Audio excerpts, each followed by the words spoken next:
Em 1992, Hollywood perdeu seu lendário atirador, mas Chuck Connors deixou para trás muito mais do que apenas uma série de TV. De seu papel secreto na diplomacia da Guerra Fria a casos escandalosos que quase arruinaram sua carreira, Connors viveu uma vida tão dramática quanto qualquer faroeste. Agora, 30 anos depois, a verdade finalmente vem à tona. Como um jogador de beisebol do Brooklyn se tornou um herói soviético. Porque seus 3 casamentos terminaram em escândalo e o segredo obscuro que ele guardou até seus últimos dias. Chuck Connors nasceu como Kevin Joseph Aloysius Connors em 10 de abril de 1921, no Brooklyn, Nova York. Seus pais, Alan e Marcella Connors, eram imigrantes irlandeses que trabalharam arduamente para sustentar a família durante os tempos difíceis da Grande Depressão.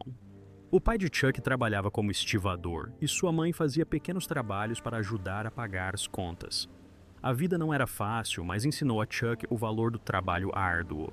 Chuck cresceu em um bairro operário, passando muito tempo praticando esportes no Bay Ridge Boys Club. Ele adorava beisebol e sonhava em um dia jogar pelo Brooklyn Dodgers. Aos 14 anos, a vida de Chuck deu uma grande guinada. Seu talento para os esportes chamou a atenção de olheiros e ele recebeu uma bolsa de estudos esportiva para a Adelphi Academy, uma escola particular de ensino médio no Brooklyn. Essa foi uma grande oportunidade para ele e ele a aproveitou ao máximo. Na Adelphi, ele se destacou em vários esportes: beisebol, basquete, futebol americano e até atletismo. No campo de beisebol, Chuck era um excelente primeira base e em 1939 foi considerado um dos melhores jogadores do ensino médio do Brooklyn. Após se formar no ensino médio, Chuck recebeu ofertas de bolsas de estudo esportivas de mais de 25 universidades. Ele escolheu a Universidade Seton Hall em Nova Jersey, onde jogou basquete e beisebol. Na quadra de basquete, ele era um pivô reserva usando sua altura e defesa para ajudar o time a vencer. Mas foi no beisebol que ele realmente se destacou. Em um jogo memorável em 1942, Chuck rebateu 2 home runs e impulsionou 6 corridas, chamando a atenção de olheiros profissionais. Durante esse período, Chuck finalmente ganhou o apelido pelo qual é conhecido.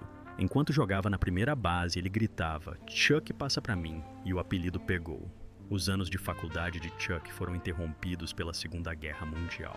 Em 1942, ele se alistou no exército e treinou em Fort Knox. Devido à sua altura e habilidades atléticas, foi escolhido para ser instrutor de guerra de tanques. Mais tarde, trabalhou em West Point, treinando soldados e até mesmo ensinando jogadores de futebol americano famosos que conquistaram campeonatos nacionais. Apesar de ter servido no exército, Chuck manteve-se ligado aos esportes. Jogou beisebol semi-profissional no Brooklyn durante seu tempo livre e chegou a jogar basquete profissional na American Basketball League. Após 3 anos de serviço no exército, Chuck recebeu baixa honrosa em 1946. Após deixar o exército, ele se juntou ao Boston Celtics durante a primeira temporada da equipe em 1946. Com 1 metro de altura, jogava como ala e pivô. Connors participou de 49 jogos naquela temporada, com uma média de 4 pontos por partida. Sua melhor partida aconteceu em 13 de dezembro de 1946, quando marcou 15 pontos em uma vitória apertada contra o Providence Steamrollers. Mas sua carreira no basquete não durou muito. Em fevereiro de 1947, após apenas alguns meses com os Connors, ele partiu para perseguir outro sonho: o beisebol. Em 1º de maio de 1949, ele teve sua grande chance com o Brooklyn Dodgers, mas o começo não foi bom. Em seu único jogo pelos Dodgers, Connors rebateu uma bola que resultou em uma dupla eliminação e o time perdeu. Em vez de desistir, ele trabalhou duro nas ligas menores, jogando por times como o Montreal Royals. Em 1951, Ele retornou às grandes ligas com o Chicago Cubs. Naquela temporada jogou 66 partidas e teve alguns momentos memoráveis. Em 18 de julho de 1951, ele bateu seu primeiro home run contra o New York Giants. Um mês depois, em 26 de agosto, ele conseguiu outra rebatida também contra os Giants. Ao final da temporada, Connors tinha 48 rebatidas e uma média de 239. Nada mal para alguém que dividia seu tempo entre dois esportes. A história de Chuck Connors em Hollywood começou da maneira mais inesperada. Em 1952, ele jogava beisebol pelo Los Angeles Angels, um time da Liga Menor. Numa tarde ensolarada durante um jogo contra o Sacramento Solons, algo inusitado aconteceu. Chuck rebateu um home run monumental. Não foi um home run qualquer. A bola passou por cima da cerca e chamou a atenção de alguém na multidão. Billy Gordon, um diretor de elenco da MGM. Billy não conseguiu ignorar a estatura alta e forte e o rosto másculo de Chuck. Depois do jogo, ele foi direto para o vestiário e entregou seu cartão para Chuck. Disse a ele: "Você devia pensar em ser ator." Mas Chuck não levou a sério. Ele estava focado no beisebol e não se via como ator. Então, apenas algumas semanas depois, Chuck se machucou durante um jogo. Não foi nada grave, mas lhe deu tempo para refletir. Por curiosidade, ele decidiu visitar a MGM e ver como era essa coisa de atuação. Para sua surpresa, ofereceram-lhe um teste de elenco imediatamente. Ele topou e eles gostaram do que viram. Apenas 3 dias depois, Chuck assinou seu primeiro contrato em Hollywood. Essa decisão repentina mudou sua vida para sempre. Seu primeiro papel foi em um filme chamado Pat and Mike, uma comédia romântica estrelada por 2 grandes astros de Hollywood, Spencer Tracy e Katharine Hepburn. O papel de Chuck era pequeno. Ele interpretava um capitão da polícia, mas ainda assim foi um grande momento para alguém que tinha acabado de começar a atuar. No seu primeiro dia de filmagem, Chuck estava animado, mas nervoso. Ele chegou cedo e passou horas se arrumando. Sua cena só foi gravada tarde da noite, mas quando as câmeras finalmente começaram a filmar, ele arrasou em apenas 2 tomadas. Spencer Tracy até o chamou de lado depois e disse: "Você tem talento, continue assim." Essas palavras significaram tudo para Chuck e lhe deram a confiança para continuar. Depois disso, Chuck mergulhou de cabeça na atuação. Ele aceitou todos os papéis que conseguiu encontrar, grandes ou pequenos. Entre 1952 e 1958, ele atuou em mais de 20 filmes. Um de seus primeiros papéis mais memoráveis foi em Old Yeller, da Disney, em 1957, onde interpretou Bernie Sanderson. O filme foi um grande sucesso e ajudou Chuck a ganhar ainda mais notoriedade. Ele também participou de filmes como Trouble Along the Way, com John Wayne, e The Big Country, onde atuou ao lado de Gregory Peck e Charlton Heston. Cada papel o ajudou a se aprimorar como ator e a consolidar sua reputação. Além de seu trabalho no cinema, Connors fez frequentes aparições na televisão, participando de 18 programas diferentes durante esse período. Conciliar cinema e televisão era incomum para atores naquela época, mas a ética de trabalho e a versatilidade de Connors permitiram que ele tivesse sucesso em ambas as mídias. Esses 6 anos de trabalho árduo, papéis diversos e mais de 1.400 minutos de tempo em tela o prepararam para o próximo capítulo de sua carreira. Chuck Connors ficou famoso como Lucas McCain em The Rifleman, mas isso não aconteceu da noite para o dia. Em 1957, Connors interpretou um pai no filme da Disney Old Yeller. Os produtores de The Rifleman viram sua atuação e acharam que ele era perfeito para o programa. Inicialmente, Connors recusou o papel porque o cachê era menor do que o que ganhava em outros trabalhos como ator, mas os produtores o queriam muito, então ofereceram um salário maior e até lhe deram 5% de participação na série. Isso o convenceu a aceitar o papel. Assim que Connors foi escalado, ele começou a treinar para se preparar. Ele praticou equitação e aprendeu a girar e atirar com um rifle de uma forma que ficasse legal na câmera. Ele trabalhou com um especialista em armas chamado Rod Redwin para dominar os movimentos. Connors praticou tanto que suas mãos ficaram doloridas e com bolhas, mas ele não parou até aperfeiçoá-los. O programa estreou em 30 de setembro de 1958 e foi um sucesso imediato. Mais de 14 milhões de telespectadores assistiram ao primeiro episódio. O personagem de Connors, Lucas McCain, era durão, mas também gentil, especialmente com seu filho Mark, interpretado por Johnny Crawford. O vínculo entre pai e filho se tornou um dos aspectos mais queridos da série. Os críticos disseram que Connors fez um ótimo trabalho ao demonstrar força e emoção. O rifle na série também foi um grande destaque. Não era um rifle comum, mas sim um Winchester 1892 modificado para torná-lo único. A alavanca foi feita extra grande para que Connors pudesse girá-la de forma vistosa para engatilhar a arma. Esse movimento giratório tornou-se sua marca registrada e era mostrado no início de cada episódio. O rifle também era capaz de disparar muito rápido devido a um parafuso especial no gatilho. Isso proporcionou cenas emocionantes, em que McCain conseguia derrotar um bando de bandidos em segundos. O rifle fez tanto sucesso que a Winchester mais tarde fabricou um modelo similar para os fãs na vida real. Mas a série não era só ação. O que diferenciava The Rifleman era seu foco na família. Lucas McCain interpretava um pai viúvo que criava o filho sozinho no Velho Oeste. Isso não era comum na TV da época, onde a maioria das famílias era retratada com ambos os pais. A série frequentemente explorava os desafios que Lucas enfrentava como pai e protetor. Em um episódio, ele teve dificuldades em deixar Mark testemunhar no tribunal porque se preocupava com a segurança do filho. Em outro, Lucas teve que controlar sua própria raiva, enquanto ensinava Mark a lidar com as emoções.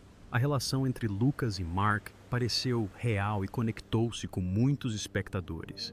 Pais solteiros, em particular, escreveram cartas para Connors agradecendo-lhe por mostrar que eles não estavam sozinhos em suas dificuldades. Um viúvo escreveu: "Seu programa me deu coragem para continuar."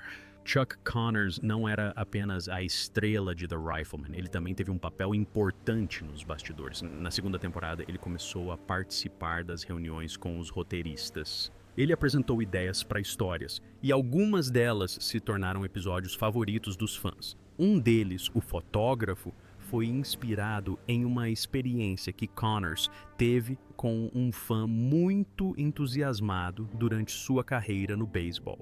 Connors também se certificou de que o diálogo se adequasse ao personagem de Lucas McCain. Ele queria que McCain soasse como um verdadeiro rancheiro daquela época. Então, frequentemente reescrevia as falas para incluir gírias antigas. Connors também se preocupava em fazer de McCain um personagem com o qual o público pudesse se identificar. Ele não queria que McCain parecesse um herói perfeito. Em vez disso, ele insistiu em histórias que mostrassem as falhas e os dilemas morais de McCain. Em um episódio, Waste, McCain mata acidentalmente um homem inocente. Connors lutou por essa história porque achava importante mostrar a grande responsabilidade de portar um fuzil. Connors também trouxe participações especiais de atores, como seu ex-companheiro de time de beisebol Duke Snider, e ajudou atores promissores a darem seus primeiros passos, incluindo Dennis Hopper, que apareceu no episódio piloto. Na temporada final, Connors tinha tanta influência que foi creditado como consultor de roteiro em alguns episódios. Ele chegou a co-escrever o episódio final em 2 partes, garantindo que todas as pontas soltas fossem amarradas e que personagens antigos fossem revisitados. A série The Rifleman tornou-se o 4º programa mais assistido da TV em sua primeira temporada. Uma grande conquista dada à forte concorrência. Estreou em 30 de setembro de 1958 e alcançou 14 milhões de lares com uma classificação Nielsen de 33. A relação entre pai e filho atraiu muitos telespectadores, enquanto as emocionantes sequências de ação cativaram outros.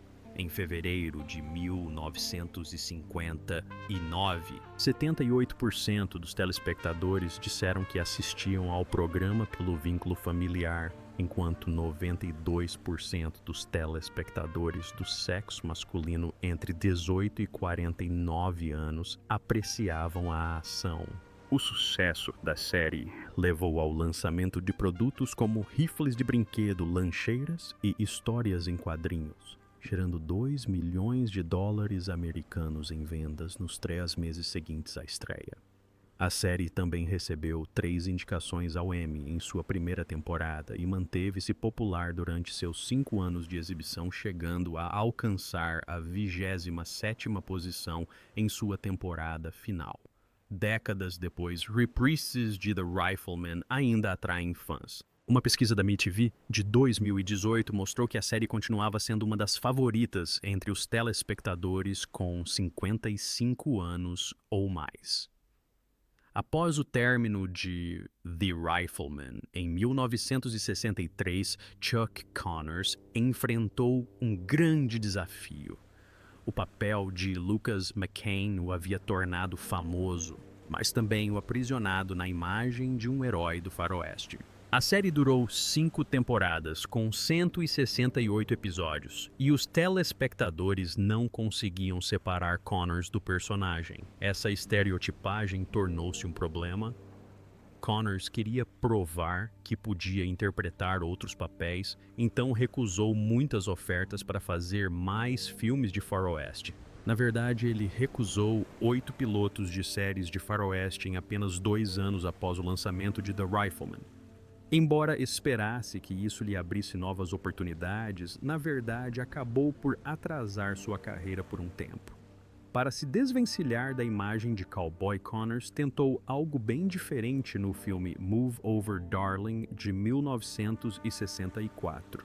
Ele interpretou um banqueiro rígido e formal ao lado de Doris Day e James Garner. Foi uma grande mudança em relação aos seus papéis de homem rude do Velho Oeste, mas o filme não o ajudou muito. Produtores e diretores de elenco ainda o viam como Lucas McCain, e mesmo quando ele fazia testes para papéis fora do gênero faroeste, frequentemente diziam que ele parecia muito faroeste. Em 1965, Connors estava tão frustrado que pensou em desistir da carreira de ator e voltar ao esporte profissional. Apesar dessas dificuldades, Connors encontrou novas oportunidades em 2 séries de TV que lhe permitiram mostrar diferentes facetas de seu talento como ator em Arrest and Trial de 1963 a 1964. Connors interpretou John Egan, um advogado de defesa. A série estava à frente de seu tempo, dividindo cada episódio de 90 minutos em 2 partes, a investigação conduzida por um detetive e o drama no tribunal, com Connors no papel do advogado. Vestindo terno em vez de trajes de cowboy, Connors mostrou que podia interpretar um personagem intelectual e refinado. Os críticos elogiaram sua atuação, mas a série foi cancelada após apenas uma temporada. Em 1965, Connors retornou ao gênero faroeste com Branded, mas desta vez a história era singular. Ele interpretou Jason McCord, um oficial da cavalaria falsamente acusado de covardia e expulso do exército. A série focava na jornada de McCord para limpar seu nome e recuperar sua honra. A série teve 2 temporadas com 48 episódios e deu a Connors a oportunidade de Interpretar um personagem mais complexo e emotivo do que seus heróis anteriores tão diretos e objetivos. A atuação mais marcante de Connors, no entanto, veio em 1977, quando interpretou Tom Moore na inovadora minissérie Raízes. A série narra a história de uma família afro-americana desde a escravidão até os tempos modernos. Connors interpretou um cruel dono de plantação, um papel completamente diferente de seu passado. Sua atuação arrepiante mostrou a brutal realidade da escravidão, sem transformar Moore em uma caricatura. A série foi um enorme sucesso, com seu episódio final assistido por cerca de 100 milhões de telespectadores. O papel de Connors lhe rendeu uma indicação ao Emmy, uma rara honra que destacou sua capacidade de interpretar personagens desafiadores e controversos. Na última parte de sua carreira, Connors apareceu em filmes B e participações especiais em séries de TV. Um de seus papéis mais memoráveis foi no filme de terror de 1979 Tourist Trap. Ele interpretou o Sr. Slauson, um dono de museu sinistro cercado por manequins assustadores.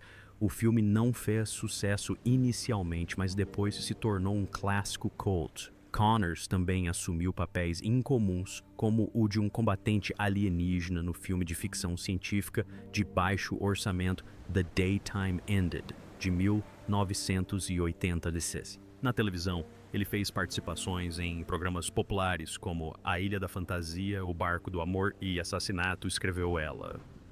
Na série de ação e terror Um Lobisomem em Apuros, de 1987 a 1988, ele interpretou o vilão Janusz Skorzeny, mostrando um lado mais sombrio de sua atuação. A vida pessoal de Chuck Connors foi repleta de amor, desilusões amorosas e drama, assim como os personagens que interpretou na tela. Seu primeiro casamento foi com Elizabeth Jane Riddell, ou Betty, uma modelo de Montreal, Canadá. Eles se conheceram em 1948, durante um jogo de beisebol de Chuck, quando ele jogava pelo Montreal Royals. Betty vinha de uma família rica e o romance entre eles se desenvolveu rapidamente. Eles se casaram em 1º de outubro de 1948, quando Chuck tinha apenas 27 anos e ainda estava definindo sua carreira. Juntos tiveram 4 filhos, Michael, Jeffrey, Stephen e Kevin.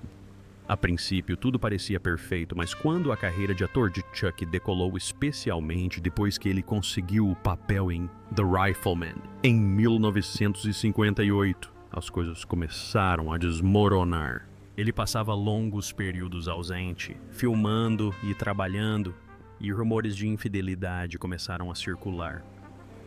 Nos bastidores, o relacionamento deles ficou tenso. Em 1961, Betty descobriu que ele estava tendo um caso com uma atriz em um dos sets de filmagem. Esse era o ponto crucial para ela. Ela entrou com o pedido de divórcio, que foi finalizado em 1962. Embora mantivessem uma postura cordial em público, mais tarde foi revelado que Betty a ameaçou expor os casos extraconjugais dele a menos que Chuck concordasse com os termos dela durante o divórcio. O segundo casamento de Chuck aconteceu em 1963, quando ele se casou com Kamala Devi, uma atriz que conheceu no set de Jerônimo.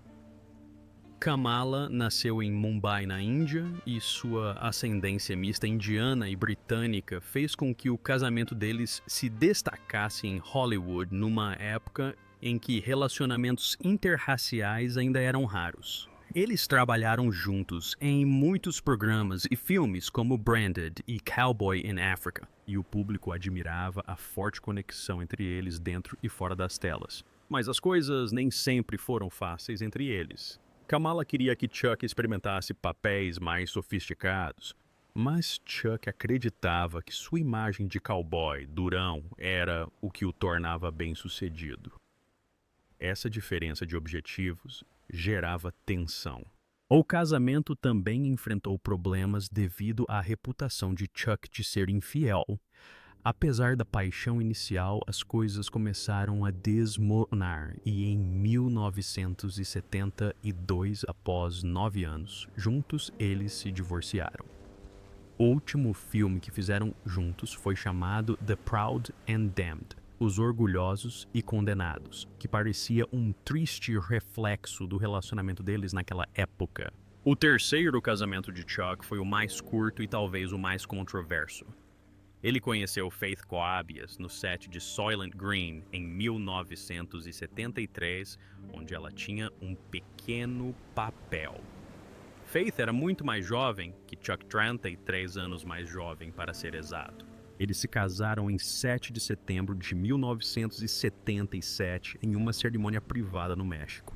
Chuck, então com 56 anos, brincou dizendo que eles haviam interpretado marido e mulher no palco tantas vezes que decidiram tornar a união real. Mas o casamento durou apenas 3 anos. Em 1980, eles se divorciaram. Mais tarde, Faith acusou Chuck de ser abusivo durante o casamento, atribuindo seu comportamento ao alcoolismo dele. Chuck negou as acusações, mas as alegações prejudicaram sua imagem pública. Ao longo de sua vida, Connors foi alvo de rumores de casos extraconjugais e relacionamentos turbulentos. Durante seu primeiro casamento, começaram os boatos de infidelidade que nunca o abandonaram. Uma mulher afirmou ter tido um caso extraconjugal de longa duração com Connors na década de 1960 e alegou que ele era o pai de seu filho, embora isso nunca tenha sido comprovado. Nos bastidores das filmagens, o jeito paquerador de Connors ficou bem conhecido. A atriz Joan Crawford chegou a dizer que ele era capaz de encantar até os pássaros, mas não conseguia ser fiel. Essa reputação lhe custou até oportunidades profissionais com algumas atrizes, se recusando a trabalhar com ele. Em um infame incidente de 1975, Connors teria sido flagrado em uma situação comprometedora com uma jovem atriz em uma festa. O escândalo foi abafado, mas, segundo relatos, custou-lhe um importante papel no cinema. Seus filhos do primeiro casamento falaram sobre a pressão que seu estilo de vida exercia sobre a família. Jeffrey Connors revelou mais tarde que seu pai sempre buscou emoções fortes, o que afetou todos ao seu redor. Apesar das controvérsias, Connors raramente comentou os rumores. Perto do fim da vida, ele refletiu: vivi minha vida do meu jeito. Alguns podem não aprovar, mas eu não me arrependo. Chuck Connors tinha fortes convicções políticas que o destacavam em Hollywood.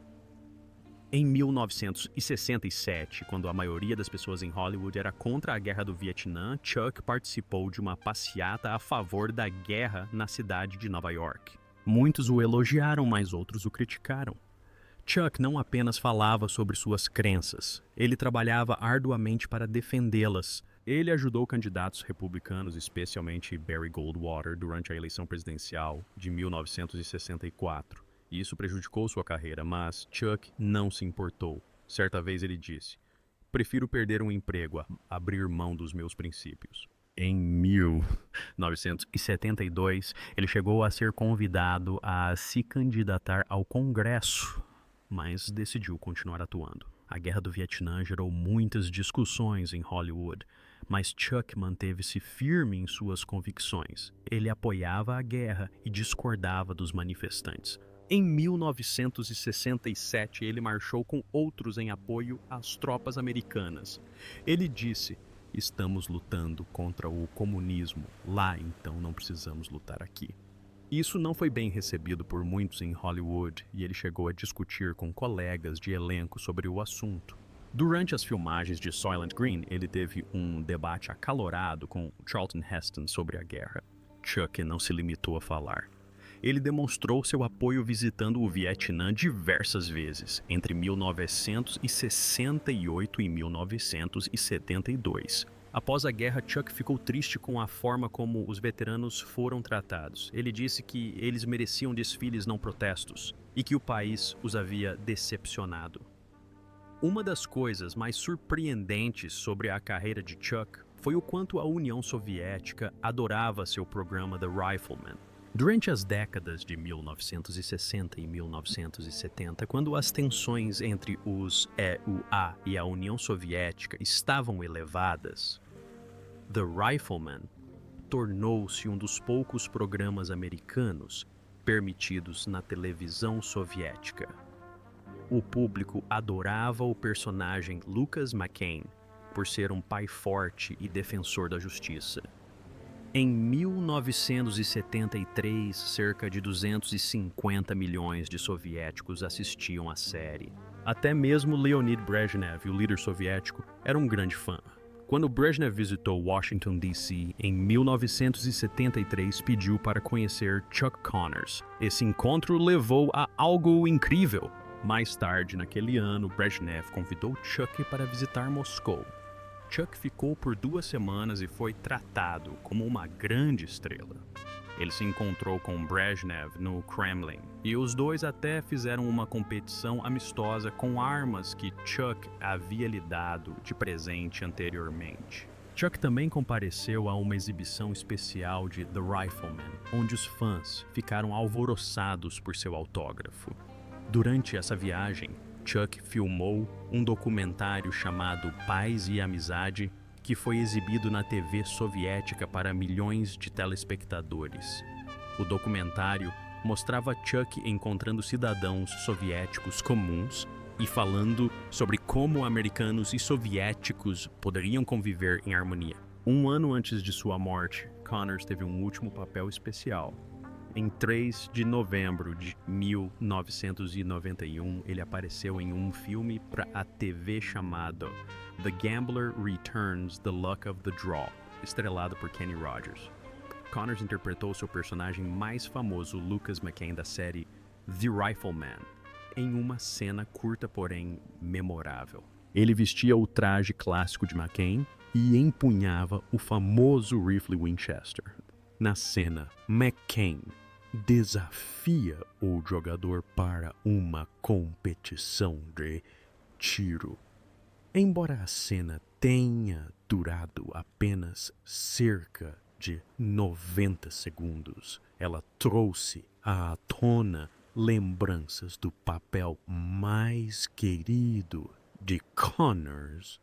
Os fãs ficaram emocionados ao vê-lo como McCain pela última vez. O momento foi ainda mais especial porque Johnny Crawford, que interpretou seu filho Mark em The Rifleman, também apareceu no filme. Eles tiveram uma cena curta, mas tocante para a alegria dos fãs de longa data. O filme obteve altas classificações e foi uma maneira perfeita de se despedir do papel mais famoso de Connors. Em 1992, quando ele tinha 71 anos, os médicos descobriram que ele tinha câncer de pulmão. Isso provavelmente ocorreu porque ele fumava muito, chegando a consumir até 3 maços de cigarros por dia. Os fãs ficaram chocados porque Connors sempre foi visto como forte e saudável. Inicialmente, ele não contou a muitas pessoas sobre sua doença e continuou fazendo aparições públicas. Mas em outubro de 1992, seu estado de saúde piorou consideravelmente. Em 28 de outubro, ele foi levado para o Cedars-Sinai Medical Center em Los Angeles, porque também estava com pneumonia, o que agravou seu quadro. Ele permaneceu lá por 13 dias lutando contra a doença enquanto os médicos tentavam de tudo. Infelizmente, em 10 de novembro de 1992, Connors faleceu. A causa da morte foi câncer de pulmão, sendo a pneumonia um fator importante, né? Sua morte entristeceu muitas pessoas e homenagens foram prestadas por colegas de elenco, atletas e fãs que o amavam. Connors deixou um legado poderoso. Seu programa The Rifleman ainda é amado pelos fãs e continua sendo exibido na TV até hoje. Ele ajudou a moldar a forma como os pais solteiros eram retratados na televisão e inspirou outros filmes de faroeste. Connors também fez história no esporte. Ele foi uma das apenas 13 pessoas a jogar tanto na Major League Baseball MLB quanto na National Basketball Association NBA. Em 1946, enquanto jogava pelo Boston Celtics, tornou-se o primeiro jogador da história a quebrar uma tabela de basquete durante uma partida. Isso aconteceu antes do primeiro jogo em casa dos Celtics durante o aquecimento. A carreira de Connors no beisebol foi curta, mas ele deixou sua marca de outras maneiras. Em 1966, ajudou a resolver uma disputa contratual entre o Los Angeles Dodgers e 2 arremessadores, Sandy Koufax e Don Drysdale. Esse foi um momento importante que deu mais poder aos jogadores no beisebol.